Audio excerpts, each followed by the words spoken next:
Dave, there you are.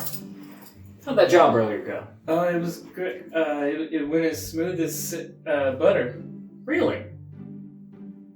Thought that'd be more of a challenge for you. Oh, well, in that case, there's a dangerous mission this afternoon that all my best men are going to be on. I want you on that team. Leading the charge, actually. Uh-huh. What about me? For you, Oh, it occurred to me earlier that I'm not running a node. Why don't you put one of those together for me? I could stay and help him with that. A node? He probably doesn't even know what that is. Well, I don't, but I don't need... You see? I could take him under my wing and teach him from the best. Well, my strike team will really miss you this afternoon, but... Okay, fine. But if both of you were working on it, I want it done by the end of the day. Okay? Yes, sir.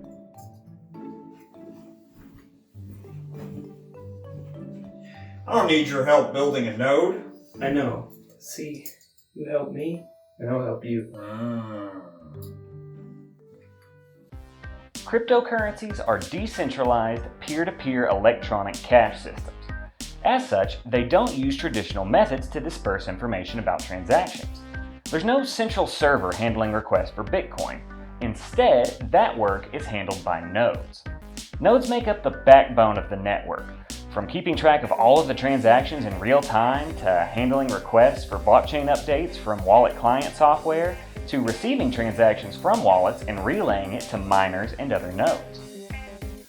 While miners will run nodes in order to see transactions that need to be put into blocks and in order to broadcast any blocks that they find, it's usually best to assume that they're going to operate with their own best interests in mind. In order to assure a neutral network, there needs to be a third party involved watching everybody and keeping them honest. Or, in the case of nodes, several third parties, all working together to audit the network, essentially. More nodes means more auditors, which is good because not every auditor is interested in following the rules. A bad actor might run a node that won't broadcast blocks that contain transactions from certain addresses, or it might be complicit in a double spend scheme, or any number of illicit behaviors on the blockchain. But even if every node on the network was run by people that were interested in manipulating the rules for their own gain, the network as a whole would still remain neutral. One node might not broadcast a certain block, but every other node will, and so on and so forth. Additionally, more nodes means blocks and transactions get broadcasted more quickly. A node that's connecting to the cryptocurrency network for the first time will pull from several nodes simultaneously. So, more nodes also means more bandwidth for the blockchain in a kind of way. When rule changes or improvements to the protocol are being disputed, nodes can give you a voice so that your opinion on the matter can be heard. Your node can signal support for BIPs, Bitcoin improvement protocols, or show your disdain by refusing to enforce the rules that would include it. So, the next time they try to make the blocks half as big, or when they try to change the mining algorithm to be SHA-0, you can speak up and let your opinion on the matter be heard. So, if you still don't understand why you should be running a node for the cryptocurrency of your choice, go ahead and start the video over. Otherwise, what you're probably wondering is, how much is it going to cost me to get a node up and running? And that's a good question. The end of the day is coming up. I'm going to go see how much it cost Jack and Dave.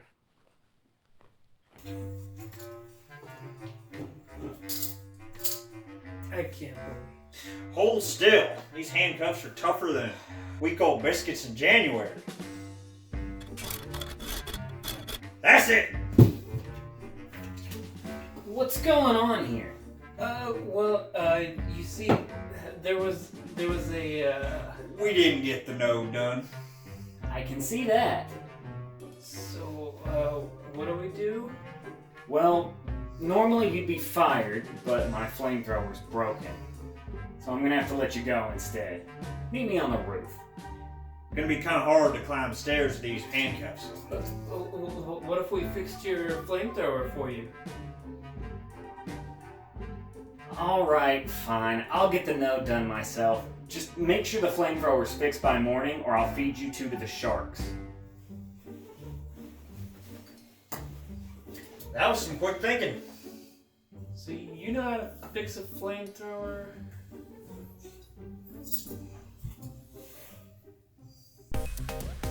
Alright, if I'm making the node, at least I can make sure it gets done right.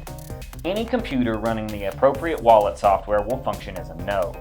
To make sure it's a full node, you just need to open up the proper port through your router. So, if you set your wallet application to run automatically as soon as you boot up the computer that you use every day, that'll cover your needs for a node under any reasonable circumstances. But look it, do I look like a reasonable guy to you? What I want is a dedicated node that'll run 24/7, at least as long as the power's running. One other nodes can log as a reliable connection point for when they disconnect from the network, and one that doesn't have to go through my VPN, which slows down the speed of its connections. Now, I've got an old laptop or two that could handle the task, but what I'm gonna do is set up a Raspberry Pi 3 to run it for a few reasons.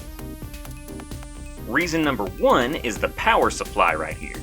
As you can see, the listed output is 2.5 amps at 5 volts or 12.5 watts. That means if and when this thing is running as hard as it can, it's pulling a fifth of the power needed to keep a standard incandescent light bulb lit. In some ways, it pays for itself to invest in one of these little things. Reason number two is because not everyone has an old computer laying around. Maybe you want to keep a connection to your cryptocurrency network and you don't have an old laptop, or all you use on a daily basis is a tablet. This is an option you can set up for at most $105. If you're thrifty, it'll cost a lot less, as I'll show you in a minute. Now, I'm not trying to shill any coins here or offer my opinion on any projects. Not yet, anyway. But just so you know, I'll be building this to run a Bitcoin node and a Litecoin node simultaneously. With this setup, you should be able to get those two running easy. The only reason squeezing a third currency on here would be tricky is the memory on this thing. It's only got a gig of RAM. I wouldn't try it. This is what I got from Amazon to make this node happen. The links to each of these items is in the description. The CanaKit setup for the Raspberry Pi is more cost-effective than buying everything separately, at least if you're going to do your shopping on Amazon. You could save some money if you wanted to forgo the case and the heat sinks, but I recommend including both, as the case will protect the system from dust and accidents, and the heat sinks will increase the longevity of the system. Buying the micro SD card separately rather than getting the kit that includes one is a good idea, particularly because you just want to run your OS from the card and put everything else on the external hard drive.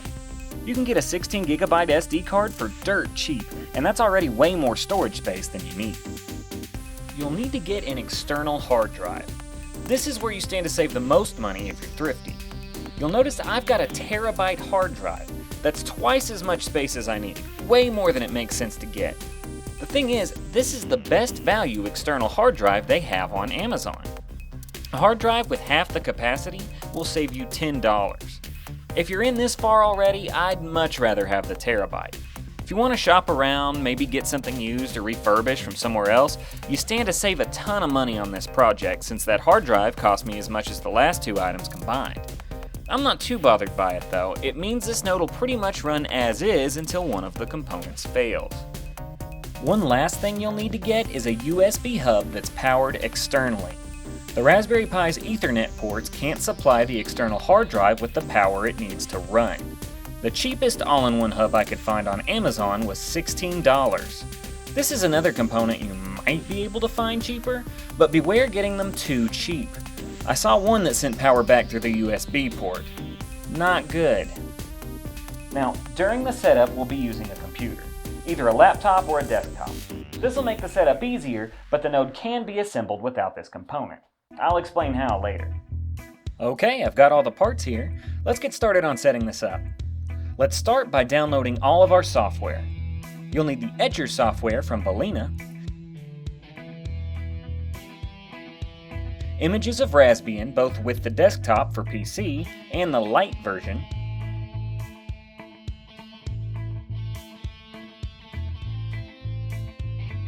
and you'll also need VirtualBox from Oracle.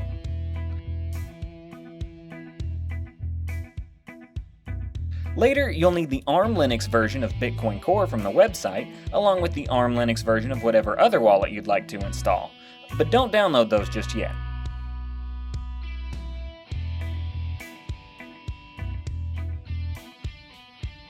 Finally, install PuTTY so you can connect to your node later without having to disconnect it.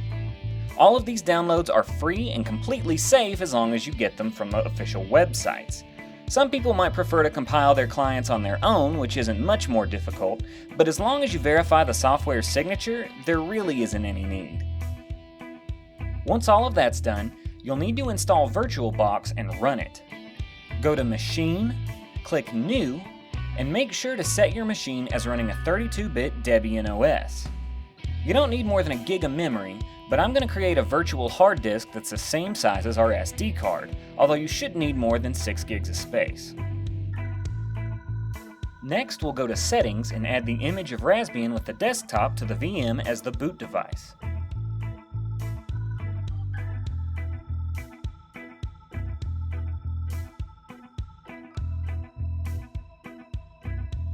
You should also connect your external hard drive and add a filter for it to the VM before we launch. Then boot up the VM and hit the I key and Enter to install the OS to your hard drive acting as your SD card. After we select the language and let a few more things load, we'll be asked how we want to partition our drives. Go ahead and select the first option, Guided, use entire disk. First, we'll have it partition the disk corresponding to our SD card. Choose All Files in Partition. The installer will get that drive set up, but now we need to make sure that our external hard drive that we'll be connecting to the Raspberry Pi gets formatted. Use the arrow keys to select the partition that came on your hard drive. Select the Use As option and put an ext4 file system on the hard drive instead. Make sure you mount the drive somewhere. I chose to put it under the home directories.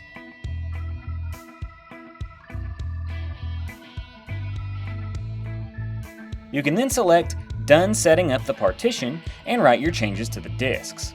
Depending on how big your external hard drive is, it might take a while to get it formatted. When it does finish, the installer will ask to install the bootloader to your device. Tell it to install the bootloader to the drive corresponding to your SD card, and then select Continue when it tells you that installation has finished.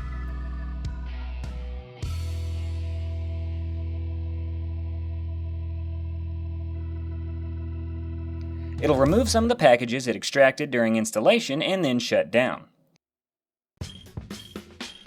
The VM should eject the virtual boot disk on its own, but I'm going to stop it here and make sure. Open the settings for the VM and make sure the boot disk is no longer in the virtual machine. If it is, just right-click it and select Remove Attachment. Select OK to save the settings, and we're ready to go back into the VM.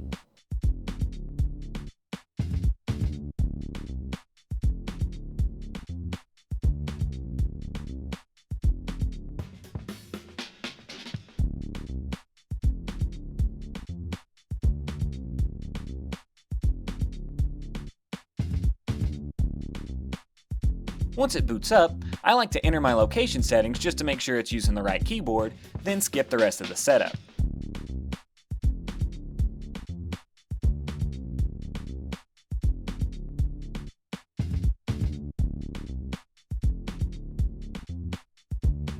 Open the pre-installed browser and navigate to the core clients I mentioned earlier and download them onto the virtual machine.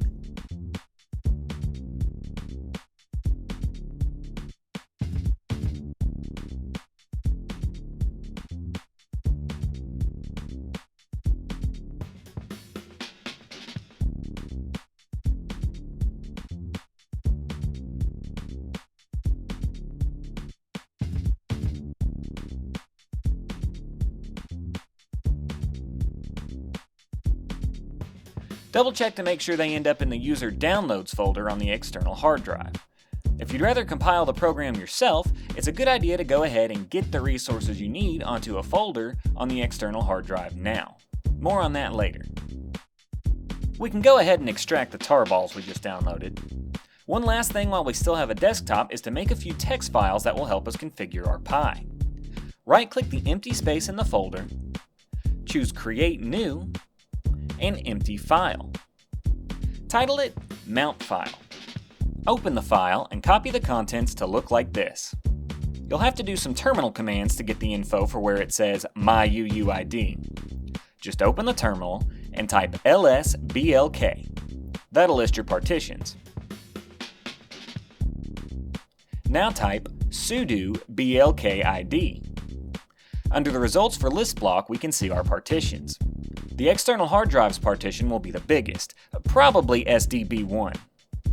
Find the label under the blkid command and copy that UUID. Paste it to the other side of the equal sign, no parentheses. Save the file, then close it. Create a new empty file the same way and label this one Startup.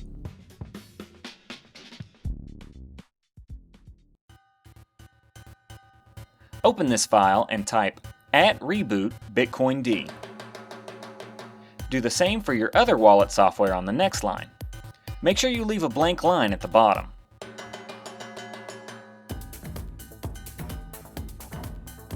Now create a new folder. Label it .bitcoin. This is a hidden folder, so you won't see it after you're done.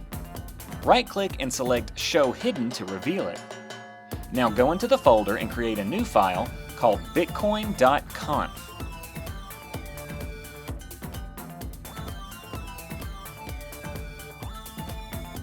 Open the file and copy the contents on the screen. This is the configuration file for the node software. If you're using the wallet on this node, don't include the disable wallet line. And if you don't have access to your router, or if you don't want to do port forwarding for some reason, add the line UPnP equals 1. Make another folder for your other cryptocurrency. For Litecoin, the same file will work, just change the name and the data directory to fit.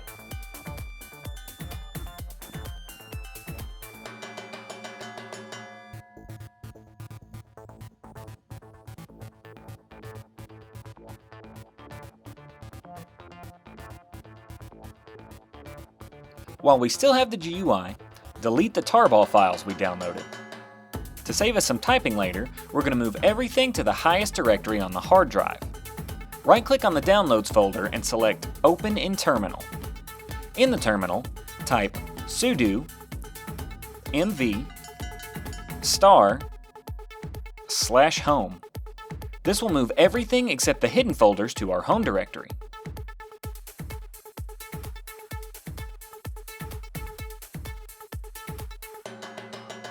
To move those files, type the same thing, sudo mv */home.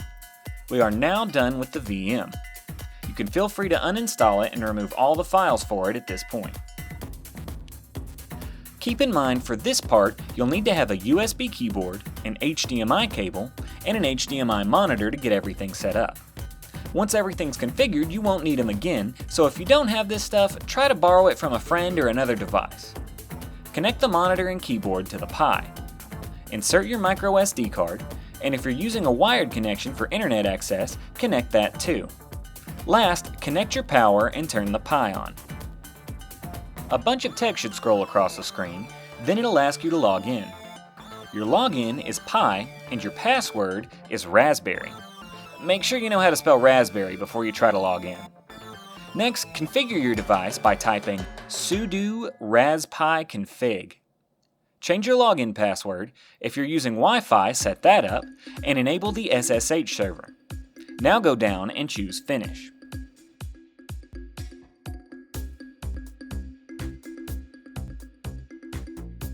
We need to mount our external hard drive to the Pi.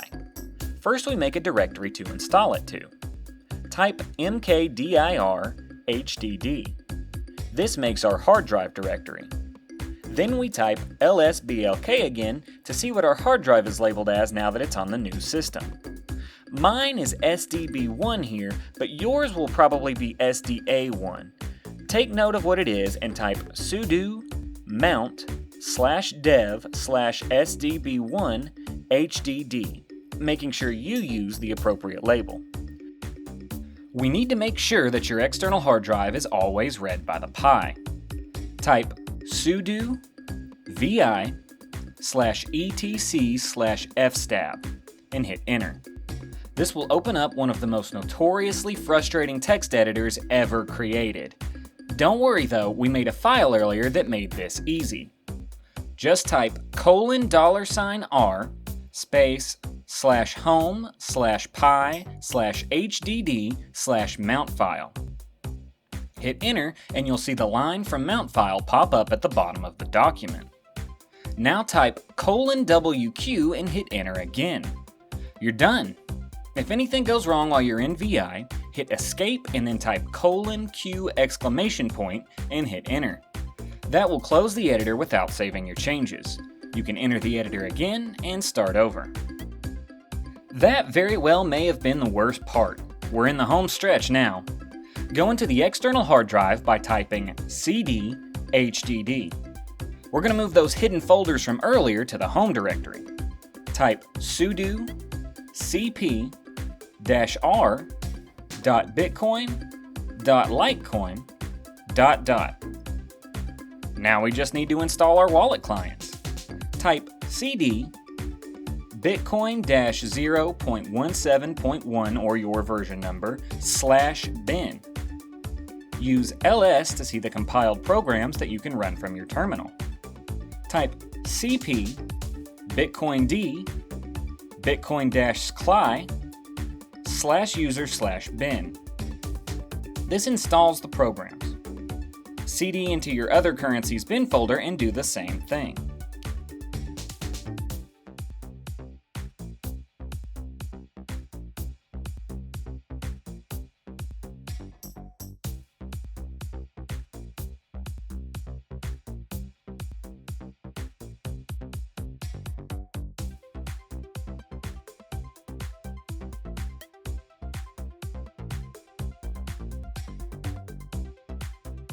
Last step. Navigate back to the hard drive by typing cd:/hdd. We'll make sure our wallets are started on boot up by typing crontab startup. Okay, your node's all set. Reboot it to make sure everything's working.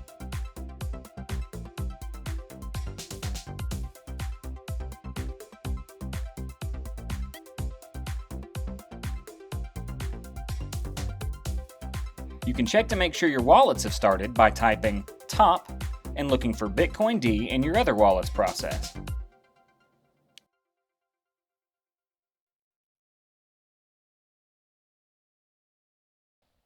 Now all that's left is to let the wallet sync with the blockchain. Bitcoins will take a little while. Because of the limitations of the Raspberry Pi, I've had to let the wallet sync separately, without the other wallet running concurrently. Once they're both synced though, it'll run together fine. I mean, it's a little snug, but it's fine. Oh, and one more thing. If you didn't add the UPnP option to your configuration file earlier, you'll need to set up port forwarding to your node. The process to do this is different for every router, but it's really easy. Just look up what kind of router you've got and Google it.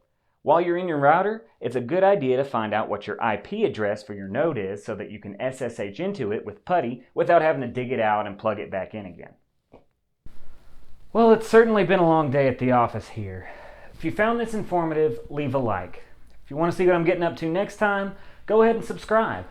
And if you want to tell me that I did it wrong or that anyone that doesn't compile their own wallet software is trusting others not to hack them, leave it in a comment below. As for me, I'm going home.